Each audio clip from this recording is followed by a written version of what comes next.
కర్నూలు జిల్లా ఆలూరులో 294 పోలింగ్ కేంద్రాలకు దాదాపు 2980 మంది సిబ్బందికి నియమించినట్లు ఆర్ఓ చిరంజీవి తెలిపారు.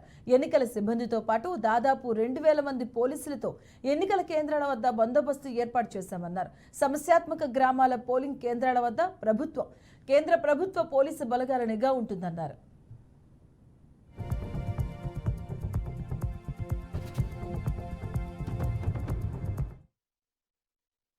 మనకి 272 పోలింగ్ స్టేషన్స్ ఉన్నాయి. ఇంతకు ముందున్న పోలింగ్ స్టేషన్ కన్నా ఒక పోలింగ్ స్టేషన్ పెరిగింది. 99 పోలింగ్ స్టేషన్కి 1530 మంది ఉన్నందువల్ల అక్కడ కొత్తగా యాక్సిలరీ పోలింగ్ స్టేషన్ ఏర్పాటు చేయడం జరిగింది. మొత్తం 272 పోలింగ్ స్టేషన్లకి అవసరమైన సిబ్బందిని ఏర్పాటు చేయడం అయింది. అందరికీ మెటీరియల్ ఇచ్చి అక్కడికి పంపించేందుకు ఏర్పాటు చేయడం జరుగుతుంది. మనకి 272 పోలింగ్ స్టేషన్స్ ఉన్నాయి.